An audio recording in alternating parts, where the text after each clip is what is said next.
il apparaît que, contrairement à tous les responsables des Einsatzgruppen, ce n'est pas un intellectuel. C'est le seul qui n'est pas intellectuel.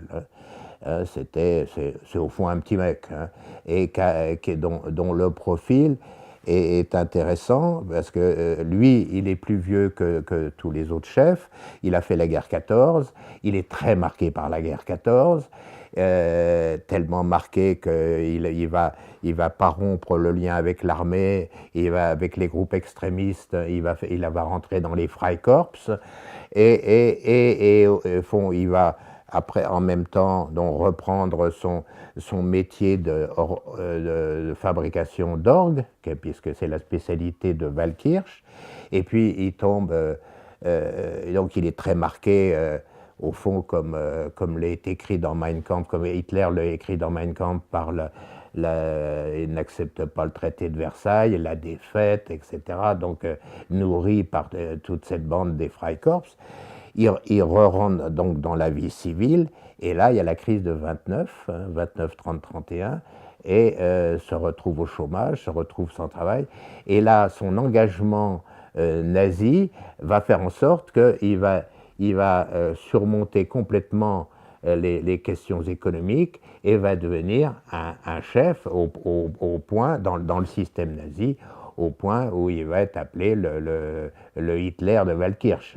Et il est aimé parce que c'est lui qui est la musique municipale, c'est lui, l'orgue, il est totalement dedans, hein, c'est un très bon musicien, hein, et les gens, il réunit autour de lui les bourgeois, qui sont des gens bien, qui défilent au pas, qui chantent bien, qui respectent l'ordre et tout. Et c'est ce que des années plus tard encore, il y a encore quelques années, les vieux disaient de ça de lui encore. Hein. Il le trouvait, il avait une prestance, il était beau, et même ce mélange musique SS qui défilait, je te rappelle, une dame avait témoigné en disant: moi les nazis, je croyais que c'était des gens qui défilaient avec l'orchestre de la ville. Voilà, une espèce de mélange, et lui, il avait comme ça cette aura de musicien et de chef, puisque c'était en effet, il a monté la section SS de Waldkirch, où il y avait plus de 100 personnes, et puis même largement plus dans la vallée de l'Els, là où se trouve Waldkirch. Il voulait montrer que lui qui n'avait pas de diplôme, il pouvait être capable d'en faire autant que les diplômés, les surdiplômés même. C'est-à-dire que globalement, on voit qu'il n'a aucun recul sur rien, donc il s'attarde complètement sur les chiffres, d'où sa capacité à tenir ce rapport hallucinant avec que des chiffres partout.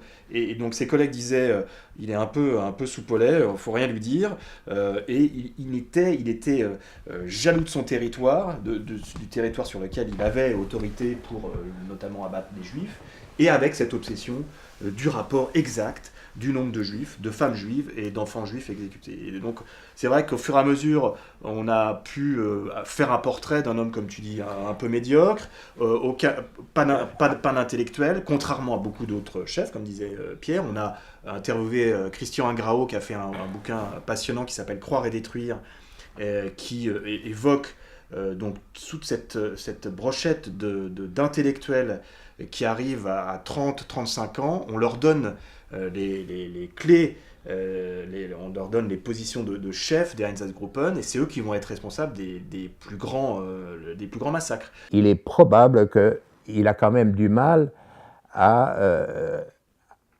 vivre, disons, normalement, ces morts là, au début juillet, ça doit être quelque chose quand même qui est dur à vivre pour lui. Hein. Et donc, lors d'une visite de gens de la hiérarchie pour savoir si tout se passe bien en Lituanie, il se confie à quelqu'un, il doit se confier pour dire que il a quand même quelques petits problèmes, hein, donc psychologiques et sur la souffrance des autres, sur la mort des autres. Ceux qui sont en visite quelqu'un lui propose d'aller au fond dans un centre de cure pour se soulager.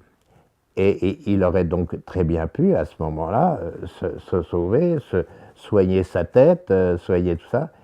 Mais il a peur qu'on le traite de lâche, qu'on le traite de quelqu'un qui n'obéit pas jusqu'au bout, alors qu'il a fait les promesses à Hitler, qu'il a fait ses engagements, etc.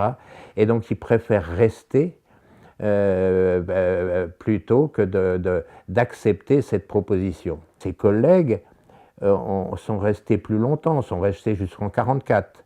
Lui, en 1943, il a été dégagé. Pendant un an, il ne fait rien. Et donc, ce qui est sans doute la preuve qu'il avait des problèmes psychologiques. Il vivait mal tout ça.